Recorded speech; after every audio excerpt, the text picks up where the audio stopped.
大家好，你家隔壁的我又跑你家来打卡了。今天咱们来看这台锐捷的交换机，24个电口加4个光口。这个交换机到底啥故障呢？咱们插上。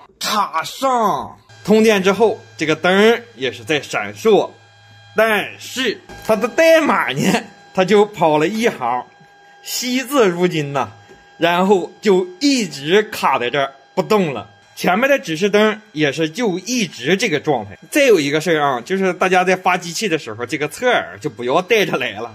毕竟老王我有落螺丝这个习惯，万一给大家落下来，是不是还得再单独发一遍？既然它现在这个状态，也就不墨迹了，直接拆开。拆开之后，我们看到这里面也是相当的新呐，锃光瓦亮啊。这个亮可不是说是因为它是新机的亮，而是它表面好像是穿了一层什么东西。按照这个亮度，你说这是极光呢还是马油呢？虽然说看上去特别养眼，但是这都不是老王我的菜。言归正传，既然它现在不启动，咱们先来跑一遍电压。这个衣服正常，这是 CPU 的供电呢，3.3 也没有问题，别处就没有必要测下去了，因为它启动的至关2个重要电压就是1伏跟3.3伏。那它现在跟个娘们似的，整的油光锃亮的还不启动，然后呢还就说一句话，这个故障已经特别明显了，就是 CPU 挂逼了。板子我已经拆出来了，锐捷同型号拆机的 CPU 我也已经准备好了。那有人说老王，那你怎么就确定就说这么简单就确定是他的问题呢？别问为什么，你非要问的话，你得问他妈去。我在这里就不好多说什么，有些话吧咱们还是不能多说。你就知道出现这种伪娘的这种症状，就是说只说一句话就卡死了，就不动了，你就干它就没毛病。稍等片刻，打点直饮油。CPU 已经干完了，现在我们简单的拼装一下。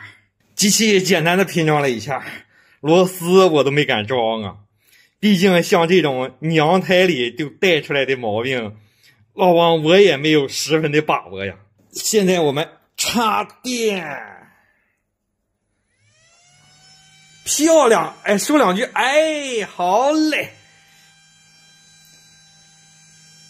已经开始正式加载固件了，装机彻底装好，机器已经完整的拼装好了。现在我们插电，漂亮，代码已经跑了起来。不行，我又憋不住了。此情此景，我想吟诗一首啊。老铁的机器有点娘，全身上下油光光，通电开机灯也亮，可惜代码跑一行。要问为啥会这样，这事儿还得问他娘啊。要想让他变阳刚，最后还得看老王。机器已经成功启动，小灯快乐的闪了起来。这根绿线是接了一个 PoE 的摄像头，没有问题， PoE 也正常，命令行也是一切正常，没有问题。握把界面自然也是没有问题，一切正常。又到了大家期待已久的数据测试环节，一切正常，没有问题。本期视频到此为止，拜了个拜。